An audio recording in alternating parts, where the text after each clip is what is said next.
Chers amis du livre, bonsoir, bienvenue sur le plateau de votre magazine littéraire et hebdomadaire sur votre chaîne préférée, Canal Algérie, Expression Livre.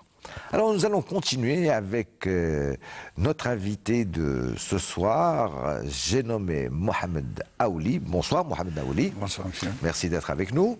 C'était notre... Alors, longue saga que nous avions débuté déjà, longue saga dont le titre est Idélie. Et puis nous avions vu, il y a pas mal de temps de cela déjà, le premier tome dont le titre était... Cupidon chez les magots. Cupidon chez les magots.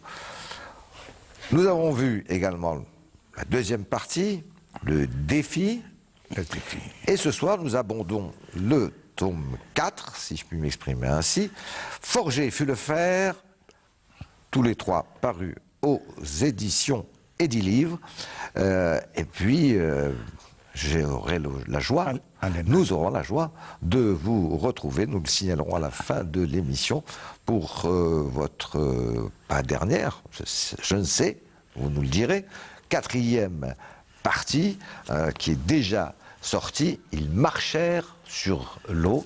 Nous n'en dirons pas plus, nous le signalerons seulement, puisque cela fera l'objet d'une émission complète. Alors, avant d'aborder Forger fut le fer, puis on m'expliquerait le pourquoi de ce titre, hein, le défi. Pour rappel, pour nos téléspectatrices et téléspectateurs, le défi comme ça pour les remettre un petit peu dans le contexte. En quelques mots, les personnages principaux, et on est à l'indépendance. Exactement, c'est à l'indépendance.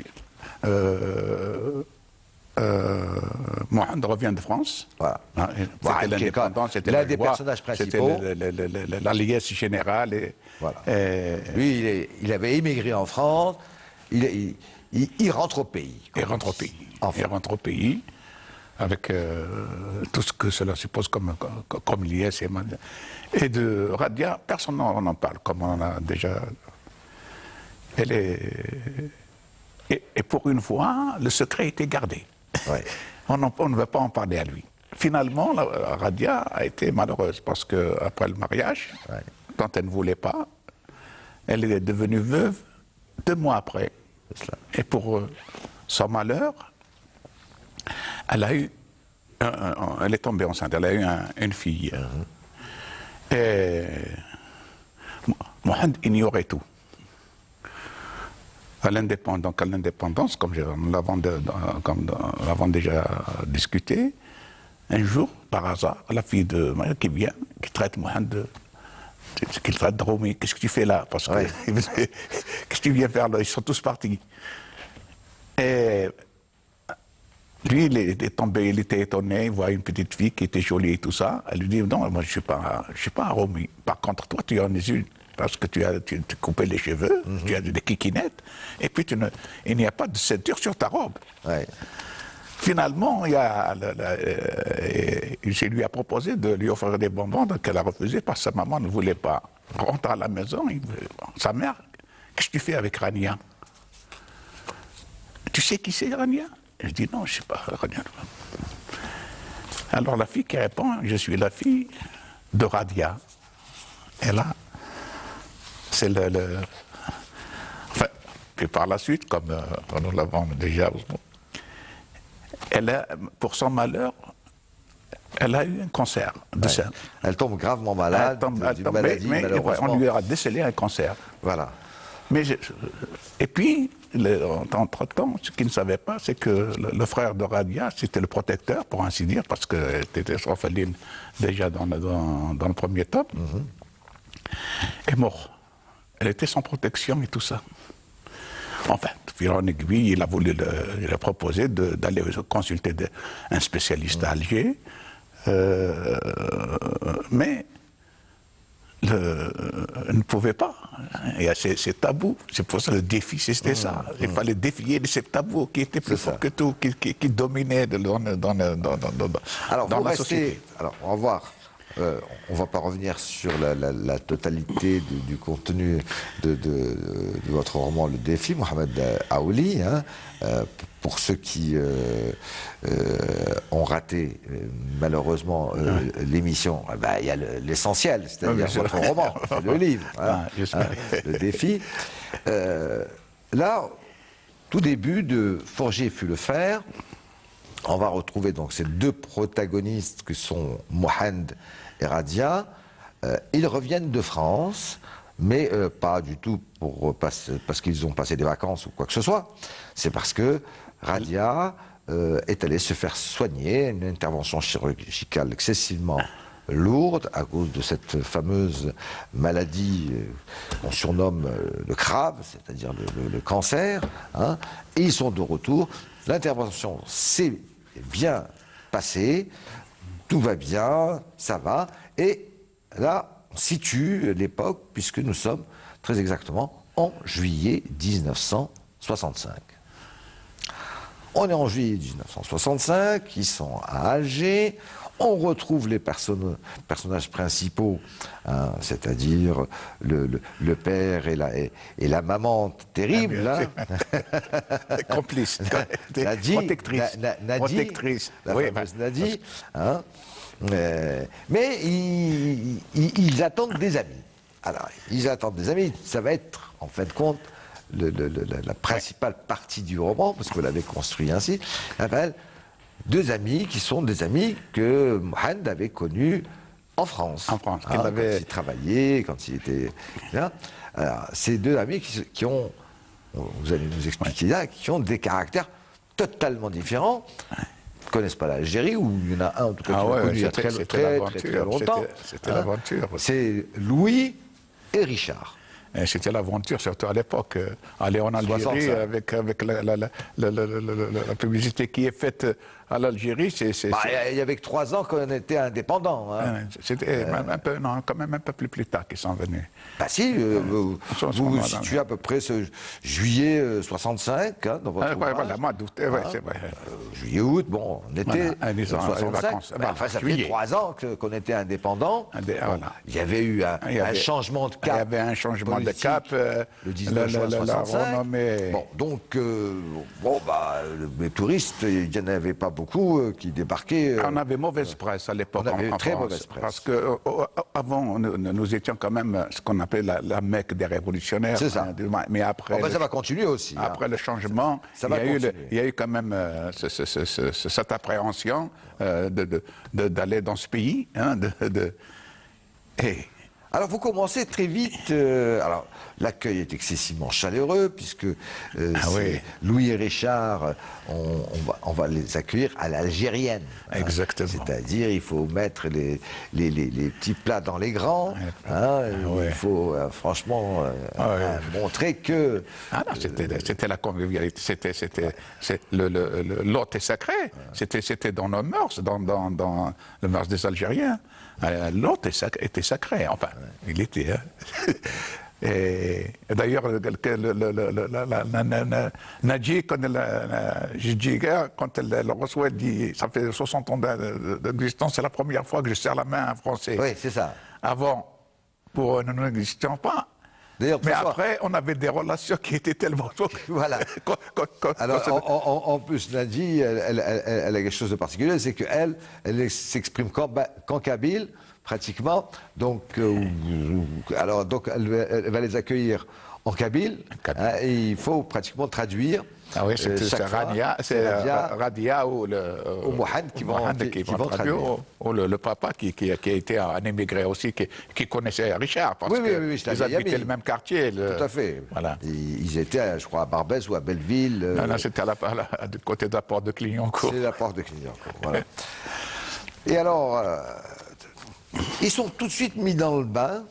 D'abord, on les loge très bien, parce qu'on leur dit, vous aurez votre propre petit appartement. Exactement. Et là, comme c'était une bouchée de pain à l'époque, la rue Bourdeau. La rue Burdeau.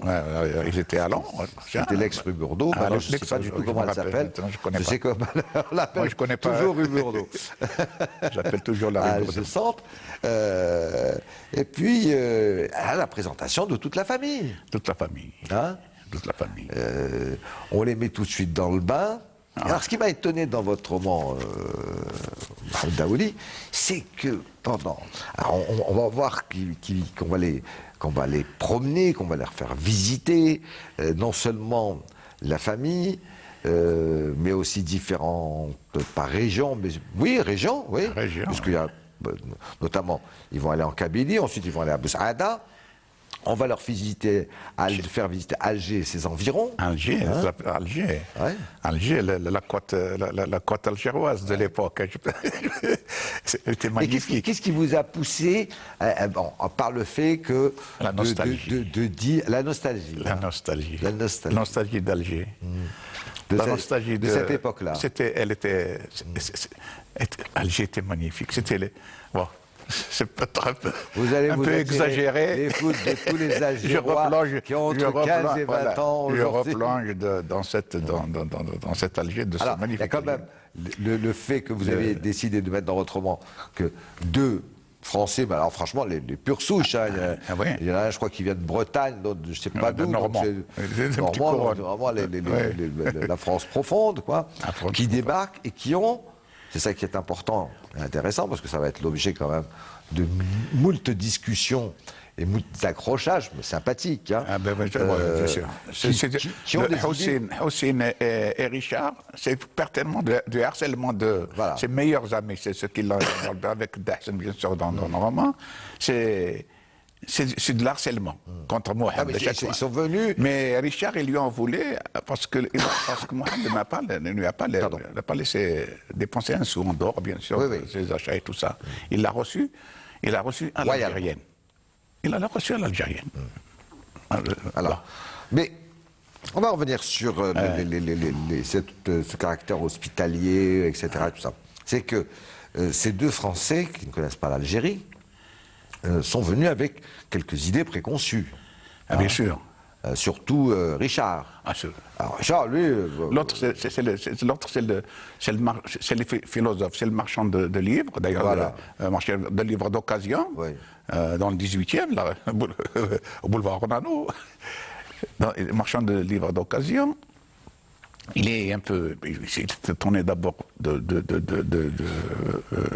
des choses qu'il découvre, de la maîtrise du français, quelqu'un avec un marchand de livres comme lui à la Basse-Casbah.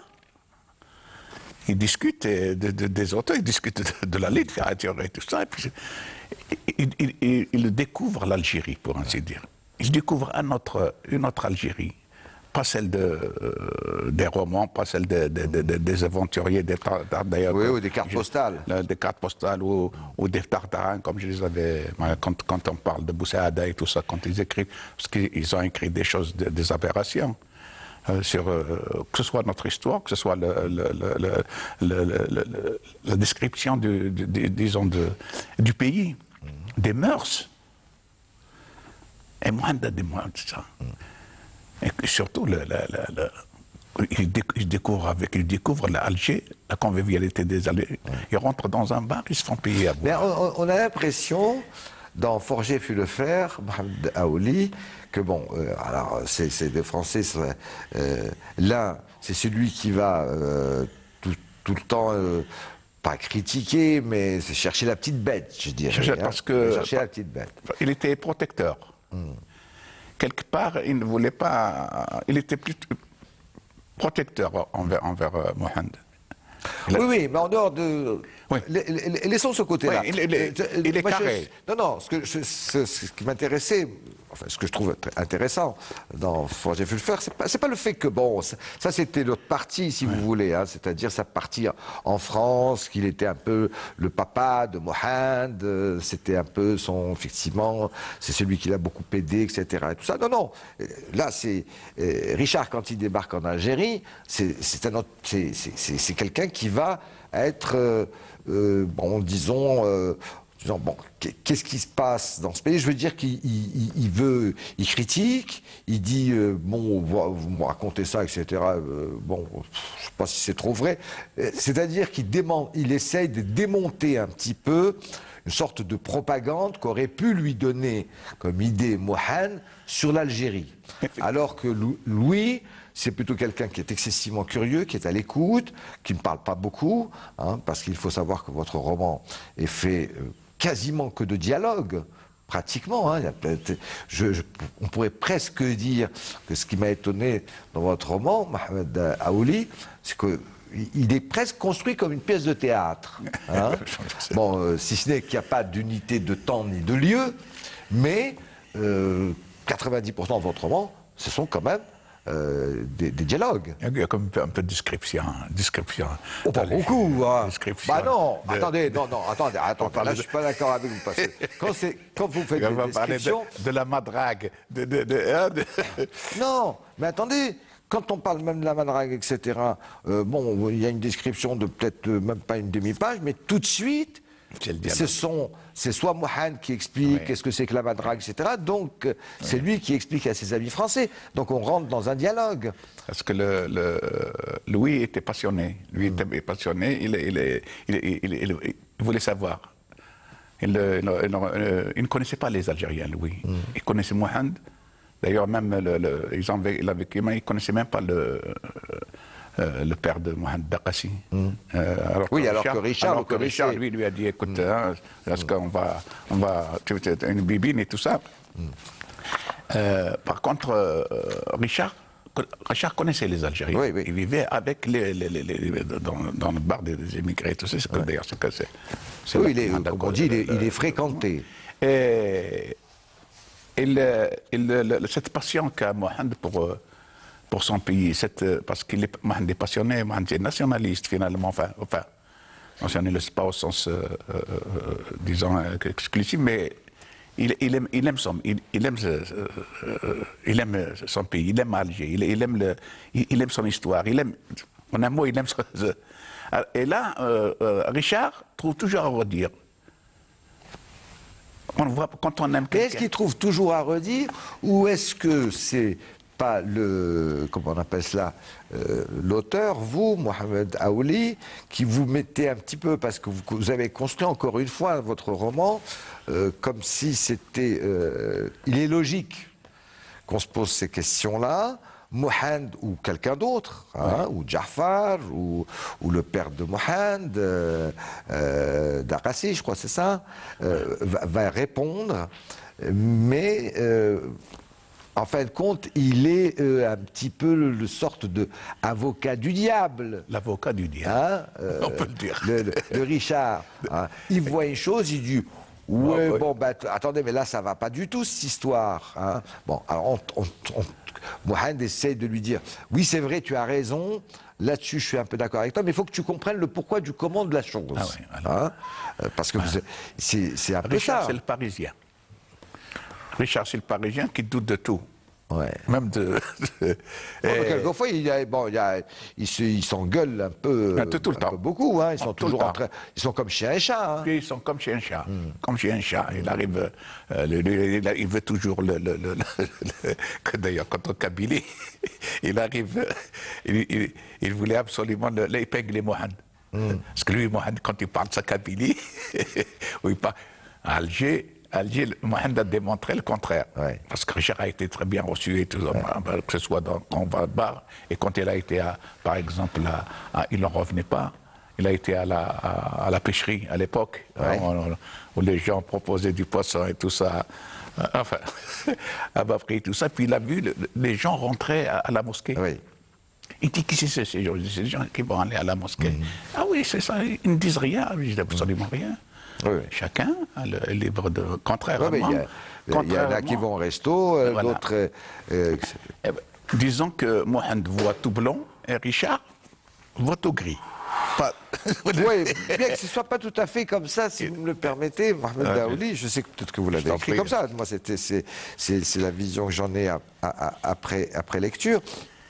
C'est encore une fois, le fait que vous ayez quand même décidé quand vous avez écrit, parce que bon, peut-être que c'est à partir de faits réels, de vous-même, de votre propre expérience, ou de personnes que vous avez connues, qui étaient vos amis, qui vous ont raconté des choses comme cela, etc. Mais quand même, vous avez décidé à un moment donné, dans la construction de votre roman, de vous dire, bon, je vais prendre deux personnages, c'est deux Français, parce que c'est quand même ça, hein, le fond du roman, c'est deux Français qui viennent visiter. C'est un roman de fiction. Oui, oui, mais enfin, c'est quand même deux Français qui, si je puis m'exprimer ainsi, chacun ayant une sorte d'appareil photo symbolique en bandoulière, et qui chacun prend les photos comme un photographe choisit l'angle qu'il veut prendre. Absolument. Hein. Alors, bon, Richard, lui, il veut prendre plutôt, je dirais, là où c'est pas très net, hein, où ça va pas fort.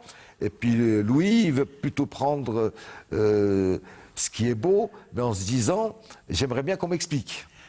Absolument. Bon, et Richard, il n'est pas à l'écoute. Hein. Absolument. Absolument. Alors pourquoi vous avez... Pourquoi pendant tout le roman, ça m'a étonné. Est-ce que vous êtes quelqu'un, je vous pose la question, Aouli, est-ce que vous êtes quelqu'un qui est ce qu'on appelle une fine fourchette? Parce que votre roman fourmille de restaurants et de dîners, de déjeuners absolument fabuleux. Alors je me suis dit, Mohamed Aouli est un fin gourmet, et il adore ce qu'on appelle la convivialité de table. Oui. Parce que, bon, c'est vrai que c'est très important chez nous. Oui. Mais il y a des descriptions. Dans le monde, partout. Nous avons vécu en France. La table compte beaucoup. Ah ben oui, mais attendez, là, on est en Algérie. C'est le nostalgique qui parle aussi. Hein. Oui.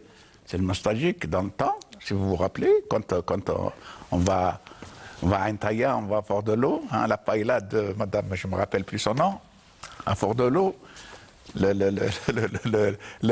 alors, à un moment donné, je vous jure que c'est un véritable guide de Alger 1965 de tous les restaurants. Il y a aussi l'historique, il y a aussi il y a la mère Michel avec son civet de lapin. J'ai tout retrouvé. Hein. J'ai tout retrouvé. Non mais vous auriez pu. Non mais la prochaine fois vous ferez un guide hein, sur les bons petits restos. Hein, malheureusement, les gargotes. Là où on mange bien le bouzellouf, là où on mange bien ceci. Vous allez finir par me dire que c'est un livre de contes. Non.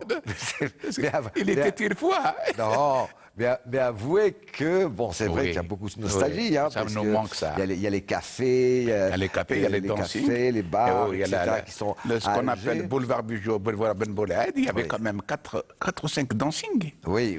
Il y avait le bal de Fort-de-L'Eau. Oui. En plein, il y avait jusqu'aux années 74, je crois, si je me rappelle bien. On avait Alger, c'était une capitale universelle, comme toutes les capitales du monde. On avait tout. Et ça, ça me manque, peut-être. Alors, à part, c'est vrai que quand on est en 65 à Alger, il est vrai que, à part ce qu'on a appelé à l'époque les coopérants techniques, hein, il y avait les coopérants techniques à l'époque, hein, à part les coopérants techniques, il n'y avait pas beaucoup de touristes à Alger. Ah, si. Écoutez, Alger était une curiosité quand même. Je ne sais pas si... à l'époque, juillet 65, il y avait plus de mouvements révolutionnaires. Non, il y avait plus. Avouez qu'il y avait quand même plus de mouvements révolutionnaires que de touristes. Mais c'était animé. Oui, ben oui. Il y avait des spectacles, on avait reçu. Dernièrement, je vois John Baez. Quand il était chez nous. Oui, Marie Makeba était chez nous. Marie Makeba, Léo Ferré, les Français, ils ont tous défilé chez nous. Tous les chanteurs français, tous. Moustaki le Métèque, tous. Dalida, je crois même, elle est venue. Dalida, oui. On avait Ray Charles. Oui, c'est mon cousin qui l'avait ramené d'ailleurs.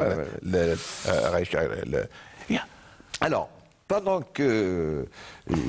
alors, chaque fois, c'est Mouhan qui va être ce qu'on appellerait le Cicérone, c'est-à-dire celui qui va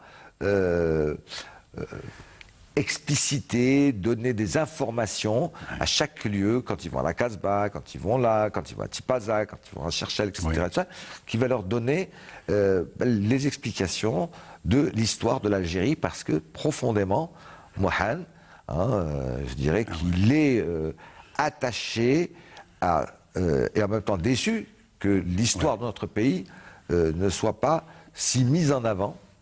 Elle n'a pas été écrite par les... Parce que tout un chacun nous a fait une histoire. Par exemple, quand vous allez à Tipaza, vous dites, ils disent des ruines romaines. En France, ils disent gallo-romaines. En Grèce, ils disent gréco-romaines. Il n'y a qu'en Algérie, jusqu'à maintenant d'ailleurs, les ruines romaines. Or, à Tipaza, par exemple, vous avez comment on appelle ça? Une mosaïque qui n'existe nulle part ailleurs. À Cherchel, vous avez des statuettes qui n'existent nulle part ailleurs. Vous préfériez dire berbéro-romaines? Elles sont berbéro... Pourquoi romaines? Il y avait un grand monsieur qui s'appelait Juba II. Alors oui, alors ça on voit bien que c'est votre personnage historique préféré, hein, Juba II. Mais j'adore ce bonhomme. On n'en parle pas. Quoique maintenant... si, on en parle un peu plus. Mais c'est vrai qu'en 65... C'est un homme extraordinaire. On parle des baroudeurs, on parle de... Mais on n'en parle pas. C'est un intellectuel.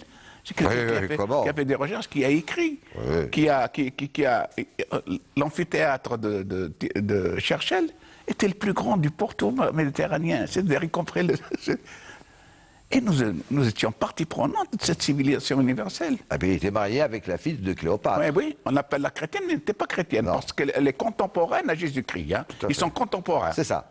C'est là où il y a eu confusion. Pourquoi? Parce qu'il l'appelait d'abord la romaine, mais elle était bonne, elle était généreuse avec eux. Comme elle ne parlait pas la langue, le berbère, on l'appelait la romaine. C'est ça.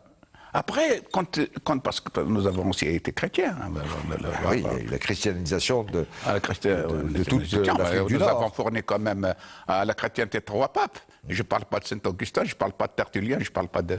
Nous avons fourni 3 papes à la chrétienté. Ils l'ont appelé le tombeau de la chrétienne. C'est une fabuleuse histoire que celle de Juba II, par exemple. Et bon, Richard était sceptique.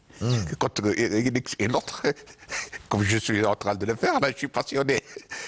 Mohamed était passionné. Il était passionné parce qu'il était outré. Oui, c'est ça.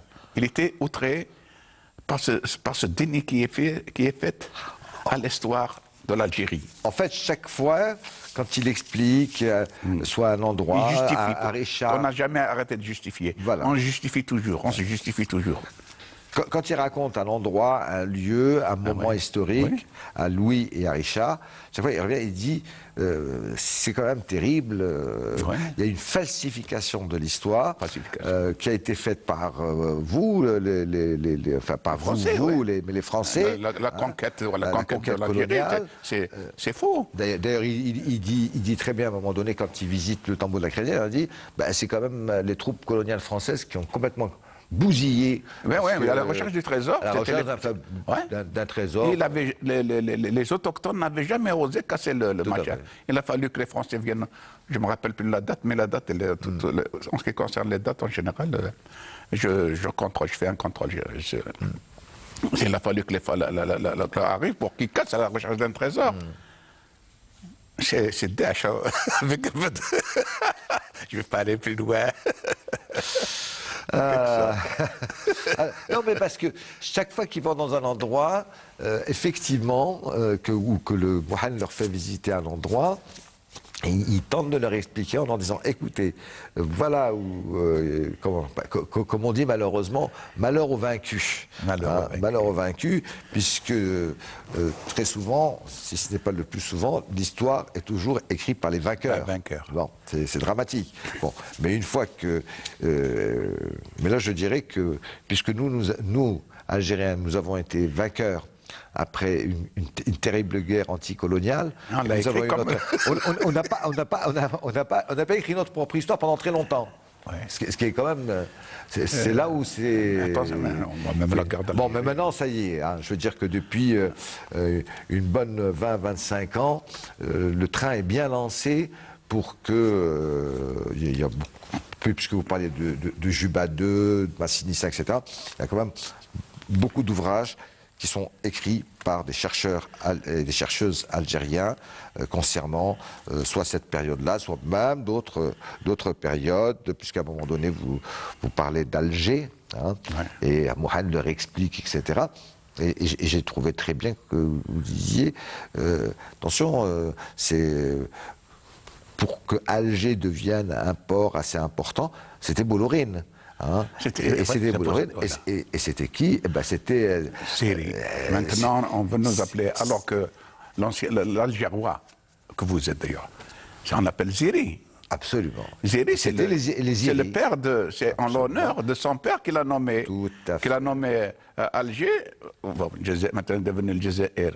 C'était les Sanhadja. Beaucoup maintenant parlent d'Alger et de la création des Français. C'était la tribu des Sanhadja, hein, qui était à Achir, n'est-ce pas? Dont leur capitale était à Achir. Et d'ailleurs, d'après beaucoup d'historiens, et dont malheureusement celui qui nous a quittés bien trop tôt, Jamal Swedi, qui a énormément travaillé sur cette question-là, qui me disait, incroyablement, mais Bollorine n'avait jamais vu la mer. Non, c'est vrai. Hein. Ah ouais, hein, oui, ça je sais pas. Il avait décidé, ça je ne savais pas. Hein. Oui, il avait décidé, Bollorine, d'avoir cette ouverture donc, qui existait depuis déjà longtemps, hein, du port d'Alger, mais d'en faire réellement un port de commerce important pour, et en même temps, afin d'acheminer les marchandises sur Achille, qui était une capitale très développée, mais en même temps aussi faire l'exportation. Mais Bollorine n'est jamais descendu au port d'Alger. Ah oui. Oui. C'est pour la petite histoire. Il faudrait peut-être qu'un jour, au niveau de la toponymie, on n'appelle plus Bollorine une ville qui est au bord de la mer. Moi, ce qui m'avait outré pour Alger, c'est qu'on dit que c'est la création des Français, alors que Alger a existé 5 siècles avant Jésus-Christ. D'abord, on l'a appelé Cosium, l'île aux Mouettes. L'île aux Mouettes. Puis, je crois que c'est Juba 2 ou Juba 1. J'ai Juba 1 qui a nommé Icosim. Oui, il avait latinisé. Il avait latinisé. C'était Icosie, Cosium. C'était polyglotte. Hein. Nos ancêtres, ils ont écrit en punique, ils ont écrit en libyque, ils ont écrit en grec, c'était des polyglottes. C'était comme nous le sommes d'ailleurs, un peu. C'est marrant ça, parce qu'à un moment donné, vous dites, oui, en Kabylie, on est souvent polyglotte. Oui, c'est vrai. Oui. J'ai dit qu'un Kabyle continé. Mais moi, je crois que tous les Algériens sont polyglottes. Ils sont polyglottes. Ils sont obligatoires, d'ailleurs. Écoutez... Il y avait un qui a dit, si vous voulez parler français, allez en Algérie, à l'époque coloniale. Ouais. Parce que nous, on parlait français académique, et à Paris, où vous avez vécu, c'était de l'argot, c'était du... ils ne parlaient pas français, en fin de compte. Et les Algériens, c'était bon, pas tous, bien sûr, mais ce qu'ils parlaient, c'était des... Alors, notre ami Mohamed va vraiment formidablement bien s'occuper de ses 2 amis, Louis et Richard, qui sont constamment ébahis par l'hospitalité, même le grognon... Hein, Richard, hein, celui qui cherche la petite bête à chaque fois en disant oui, mais ça, mais tu nous as peut-être raconté ça. Quand même, il se dit, c'est marrant, je pensais pas du tout, je voyais pas ça comme ça du tout. Et il fait une remarque que je trouve assez intéressante à Mohamed. Il lui dit, parce que quand même, ils se sont beaucoup fréquentés à Paris, hein, ils se sont connus à Paris. Il lui dit, c'est incroyable parce que tu es quelqu'un d'autre à Paris. Hein. Là, je te retrouve dans ton pays, et particulièrement quand ils vont en Kabylie, à Tizi, à Tifra, etc. Il à Front National, il lui dit, là, à Paris, tu es le moderne, etc. Puis là, je vois que tu fais, par exemple, quand ton père parle, tu n'oses pas dire un mot, tu baisses même les yeux, etc. tes relations avec ta femme sont quand même un petit peu, pas très modernes. Hein. Alors, là, vous teniez beaucoup à dire, parce que par rapport déjà à votre premier roman, vous l'aviez beaucoup signalé, mais je trouve que c'est une constante dans vos romans, Mohamed Aouli. C'est particulièrement dans la société berbère, c'est la place, le rôle de la femme, le rapport des hommes, des maris avec leurs femmes, et aussi le rapport de ce qu'on appellerait l'ancêtre, celui, c'est-à-dire c'est Moldar, quoi. C'est-à-dire que quand bien même, il y a une chose qui m'a beaucoup plu, quand bien même c'est Mohand qui invite ses amis français à venir chez lui, du moment qu'il y a le père d'Arassi qui est chez lui, il n'est plus chez lui. C'est le patriarche. C'est le patriarche qui est chez lui. Ah oui, c'est le patriarche. C'est, je ne sais pas si ça existe de nos jours, mais avant c'était le patriarche. D'ailleurs, le patriarche, c'est quand le moine parlait en note, il a dit, oh, tu t'oublies. Non, à un moment donné, il y a une scène intéressante. C'est à un moment donné, il laisse Louis et Richard avec son père et il s'excuse en leur disant, excusez-moi, je vous laisse seul. Hein, je vous abandonne. Normalement, comment il s'appelle, l'hôte ne laisse pas seul ses invités. Et il sort. Et là, son père, là, il est furieux. Il lui dit, mais d'abord, ils ne sont pas seuls. Et secondo, c'est même pas à toi de dire ça. Hein. C'est à moi. Tu es chez toi peut-être, parce que c'est ta maison. Hein. Mais en fait, compte, tu n'es pas chez toi. Il n'est pas chez lui. C'est moi. Tant chez moi. Il est chez. D'ailleurs, il s'est fait tout petit, il s'est excusé humblement, il savait plus. Alors, Richard, il est sidéré, il ne comprend plus rien. Il vient, il m'embrasse sur la tête en s'excusant, il est tout penaud, on dirait un enfant de 5 ans. Ah ouais, un enfant de 5 ans qui se demande pardon à son père parce que c'était le patriarche. D'ailleurs, paraît-il, dans le temps avant l'islamisation, l'islamisation de la... On avait en Kabyle, on dit Thamaraïth, Wallaray, à peu près, celle qui est une gérante de machin dans le temps. C'était la femme là. Les Kabyles vivaient dans des conditions vraiment misérables. Hein. D'ailleurs, vous le décrivez bien. Le troglodyte, tu habitais ici, parce qu'il n'y a même pas d'évacuation, machin, de trucs. J'ai vécu ici, je suis né ici. Alors le père ou le grand-père, il est secret. D'ailleurs, dans le 4e tome, mais on ne va pas en parler, on parlera... Alors, il y a ça. Il y a également l'évolution, parce que c'est comme ça aussi, hein, c'est très important dans votre roman, Mohamed Aouli, Forger fut le fer, c'est que le progrès avance. Hein, les mœurs se changent. Hein, comme diraient les latins, ad mores ad tempores, autre temps, autre mœurs. Hein, et là, on voit bien Mohand qui essaye en même temps de sauvegarder la tradition, et même Radia, sa femme. Hein. Et en même temps, il y a une évolution. Il faut faire avec. D'abord parce qu'ils vivent à Alger. Ils ne vivent pas à Tifra. Hein. Bien sûr. Bon, il y a un monde qui a changé. Hein. Et alors, celle qui m'a le plus plu, c'est Nadji, c'est-à-dire la mère de Mohand, que pourtant, on aurait pu la supposer comme la gardienne du feu sacré, de la tradition, etc. Dis donc, c'est une sacrée, sacrée révoltée, c'est une sacrée rebelle. Hein. Il n'avait pas intérêt. Dis donc, elle clouait le bec à tout le monde. Même à son mari. Hein. Et quand elle lui a dit, je n'étais jamais soumise. J'obéissais, mais n'étais pas soumise. C'est pas soumise. Jamais. Au grand jamais. Même alors là, vous les avez fait parler. Les hommes avaient quand même un discours presque presque, hein, on était à la limite sur le fil du rasoir, assez rétrograde parfois, hein, même Jafar à un moment donné, hein, alors que les femmes, Radia, Rania, Nadji, etc., elles ont un fallait discours... défendre les hommes. Oh. Fallait défendre les hommes. Parce qu'on les traitait de tous les...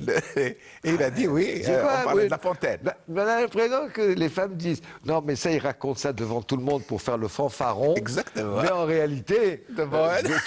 Est-ce que tout le monde fait? Tout à l'heure, on verra. Même Dakassi, hein, il filmait.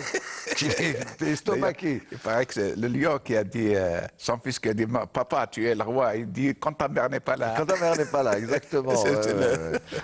Quand ta mère n'est pas là. Alors c'est le... Et ça, quand même, c'était déjà en 65 parce que vous situez quand même votre roman en 65. Déjà en 65, on a vu que ça avait énormément changé au niveau de la révolution. La révolution elle a fait beaucoup de bien, mais beaucoup de dégâts aussi, hein, parce que les repères, tout ça, comme j'en avais parlé, on a parlé dans le second tome. Dans le défi. Le défi. Parce que... Qu'est-ce que vous craignez, vous? Parce que c'est quand même ça, votre...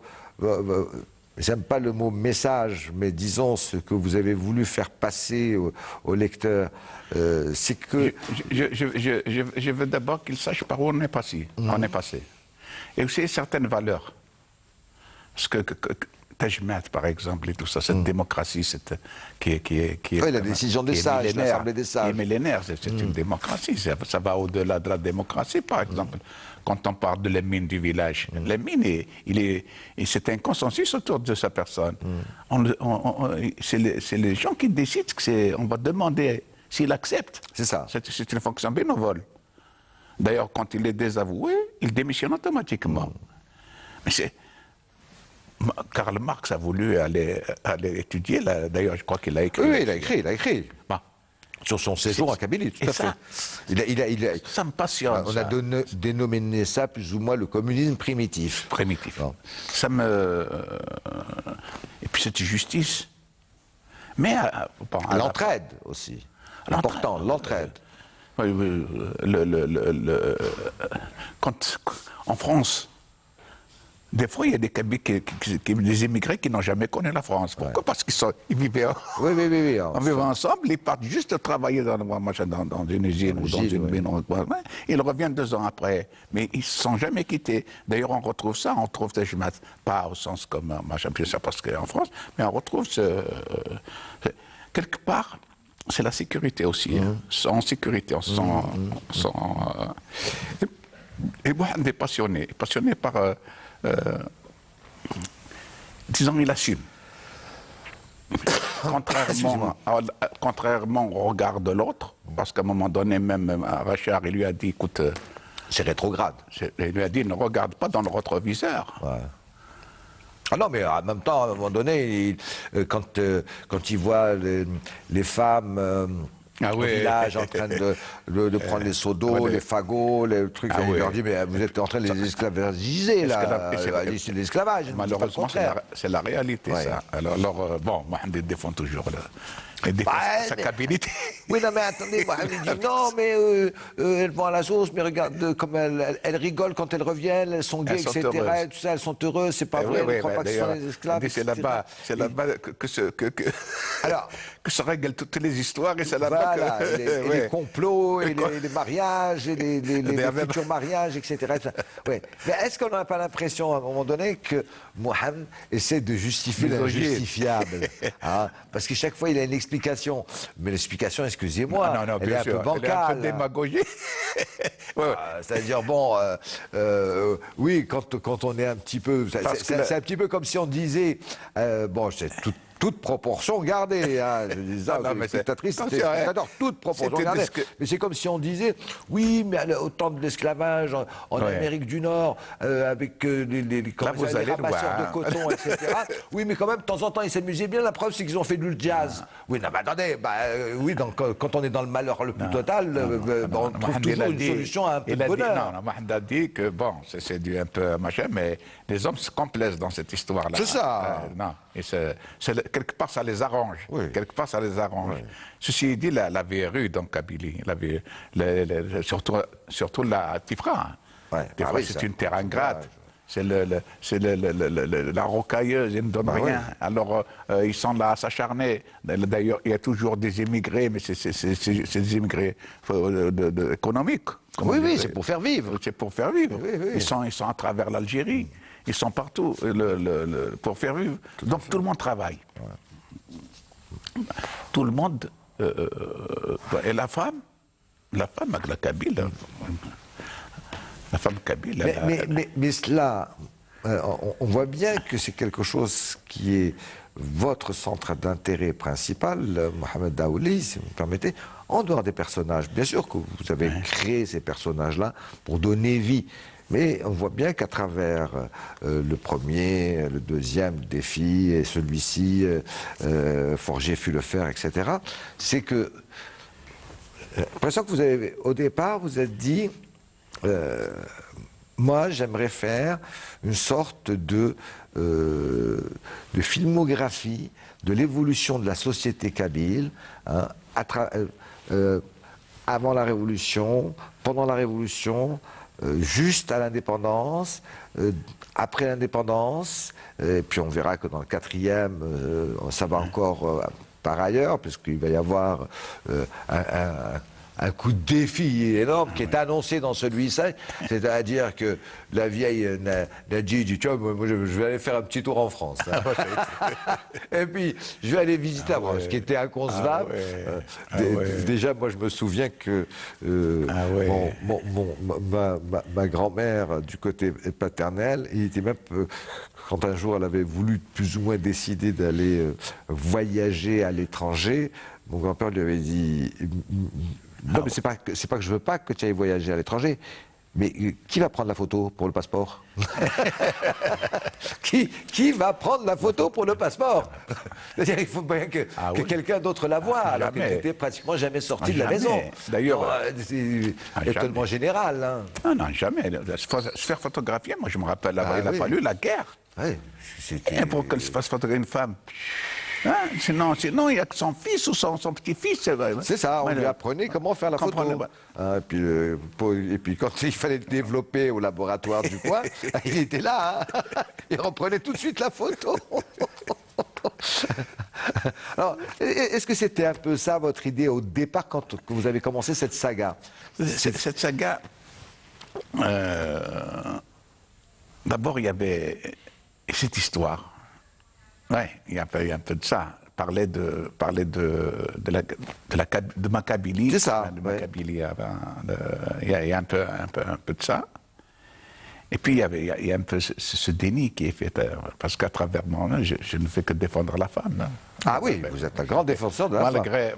Malgré que je sois d'accord pour contrarier Richard. Non, vous exagérez même les paroles des hommes pour que les femmes puissent réagir à travers le... Parce que ce qui a été fait à la femme, c'est quelque chose d'immonde. Elle n'avait le droit à machin. Elle n'avait pas le droit, comme je l'ai écrit dans le premier tome, elle n'avait même pas le droit de choisir la couleur de sa robe. Et d'ici à penser à un garçon, alors quel sacrilège, quelle autre cuidance, comme on dirait. Et j'ai fait un couple. Ouais. Alors, Mohamed Radja, effectivement, il se parle beaucoup, ça déjà c'est énorme, hein, dans un couple, hein, pour l'époque, quand même, qui sont d'un tout petit village de Kabylie, etc. Elle, qui m'a oui, mais c'est une autodidacte. À l'époque, vous les avez certainement rencontrés, les gens parce que l'instruction et la culture, ça fait deux. Oui. Ah bah oui. C'était cultivé. Par exemple, vous prenez un ancien, vous lui parlez de Gide, vous lui parlez de Baudelaire et tout ça, ils sont extraordinaires. Tejmat, quand je parle de Tejmat, c'est une école. Oui, tout à fait. C'est une grande école. C'était aussi des cafés littéraires. Bon, pas comme on peut le supposer aujourd'hui, mais on discutait de tout et de politique, de littérature, de poésie et de la vie du village également. Il y avait cette soif comme Mohamed. Mohamed avait soif d'apprendre, avait soif de... Ah oui, on voit a bien empêché que c'est quelqu'un qui... On l'a empêché de... Donc, en France, c'est pour Louis l'a aidé avec, bien sûr... Ça, c'était dans le défi. C'était dans le défi. C'était dans le défi. Malheureusement, nous arrivons au terme de l'émission Mohamed Aouli. J'espère vous retrouver. Non, nous retrouverons très bientôt. C'est mon grand souhait. Pour parler de la 4e période, si je puis m'exprimer ainsi, de Idélie, toujours avec cette famille, pour voir son évolution. Dans Ils marchèrent sur l'eau, toujours paru aux éditions Edilivre. Je rappelle le premier, à savoir Cupidon chez les magots. Cupidon chez les magots. Cupidon chez les magots. Le défi. Le défi. Le troisième, celui dont nous allons parler aujourd'hui, Forger fut le fer. Et bien bientôt, nous parlerons du 4e, Ils marchèrent sur l'eau. Il y a un 5e en préparation? Oui, il y a un beau. J'ai l'impression que vous avez Il est terminé. Non, mais maintenant, vous êtes en train de copier Balzac. C'est la comédie humaine. C'est la comédie humaine. Vous êtes en train de faire comme Balzac. Là, celui que j'ai terminé, parce que le 5e pour Ridley, moi c'est un peu parce que il n'est pas dans le... On ne dévoile rien. On ne dévoile rien. Mais j'ai terminé un roman, Ali Bourron, pour ne rien vous cacher. Une histoire extraordinaire. On découvrira dans une prochaine émission. On découvrira dans une prochaine émission. Voilà. Alors moi, je vous donne rendez-vous, Mohamed Aouli, Inch'Allah, très bientôt, pour donc la 4e partie de cette saga intitulée Idélie, et le titre de cette 4e partie, Ils marchèrent sur l'eau, tous les 4 donc parus déjà aux éditions Edilivre. Merci 1000 fois. C'est moi qui vous remercie. À très bientôt.